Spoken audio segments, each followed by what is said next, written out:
Я хотів би сказати наступне. В цьому процесі я не один раз, спілкуючись з священниками, тому що, будучи підприємцем, відчуваючи і ритм, і ситуацію, в якому живе підприємець, я останнє свої погляди переводжу в сторону священників. Неодноразово я звертаюся до них для того, щоб вони стали першим містком і оплотом для захисту цього ж підприємця. І тут згадували Шептицького, який в свій час закликав священників показати приклад на селі формування кооперативу, показати приклад створення робочої кооперативної фінансової спілки, яка би на взаємовигідних умовах працювала і активізовувала процеси життя в селі чи в місті. Роль священників на сьогоднішньому етапі, я вважаю, є надзвичайно визначальною. Значить, я хотів би, закінчуючи, коротко говорячи про, тому що часу є небагато, звернув увагу на те, що підприємці якраз потребують для того, щоб велося підприємництво і господарська діяльність, і результати були значно кращими, а від цього залежать і робочі місця, нам потрібна дія законів. Ми маємо достатньо хороші закони на Україні. Але вони, як правило, або не виконуються, або виконуються вибірково. Ми маємо іншого ворога – це корупцію, з якою найважче боротись, але ми повинні над цим застановитись і, починаючи кожного від себе і передаючи інформацію, долати цей надзвичайно шкідливий, всепроникаючий бар'єр. І третє, що і саме об'єднання ініціативи 1 грудня, їхні посили потрібно поширювати, як на мою думку, з такою інтенсивністю в суспільстві, як колись старші люди знають, поширювалася трилогія Брежнєва «Мала земля, відродження і цілина». Щоб люди це знали, чули, бо я протягом останнього часу, тижня чи двох, багато спілкувався з багатьма людьми, я зрозумів, що далеко ще, мало хто ще ознайомлений з основними засадами і з місією, які прагнуть вибудувати для себе оці найбільш авторитетні, я б сказав, національні наші авторитети. І приклад Японії, як на мене, тут є доречний для підприємницького середовища. Тому що нашим підприємцям дуже часто бракує елементу компромісності і елементу згоди на об'єднання процесів.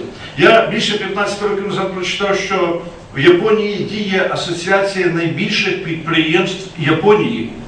Тобто, і вибирають вони голову правління терміном на 2 роки, і цей голова має владу приблизно таку, як прем'єр-міністр, свій вплив на процеси, як прем'єр-міністр Японії. З цього видно, що власники великих підприємств Японії розуміють потребу для об'єднання зусиль і знаходять способи, конкуруючи разом з тим на ринках, об'єднувати свої зусилля і відстоювати свої інтереси. Я вважаю, що ці приклади мають бути повчальними для нашого середовища. І на завершення. Я вважаю, що ініціатива 1 грудня не повинна бути структуризованою. Боронь Боже, тому що вона буде піддаватися великим ризикам. Разом з тим, вважаю, що було б дуже добре, якщо б діяв постійно діючий робочий орган, який би був поділений на сектори своєї діяльності, і була відкрита можливість комунікації наших громадських організацій з цією спільнотою, і діючи через сектори, які будуть професійно займатися і працювати в кожному своєму напрямку, я бачу цей механізм взаємодії. А маючи такий беззаперечний і великий авторитет, я думаю, що цей орган стане впливовим, буде доносити ті пропозиції, ті проблеми, ті біди до власті імущих, до того, хто повинен приймати рішення. Я дякую вам за увагу, вірю в успіх ініціативи 1 грудня і, звичайно, бажаю цього успіху. Дякую, пане Петре. Ви справились з поставленою задачею. Шановне товариство, тепер нам потрібно порадитися, і я прошу з розумінням віднестися до того слова, яке я зараз скажу. Оцей зал, в якому ми працюємо, вибачте, спочатку організаційні маленькі моменти, він не є таким обмеженням у часі. Так, ми можемо тут працювати довго. Але наші 4 робочі групи працюють, я не знаю, десь ми будемо теж шукати щось для пані Стефанії. Так, вони зробили щось неймовірне. Вони тут розкладами, іншими добрими речами. Ми якусь велику комбінаторику і логістику вони провели.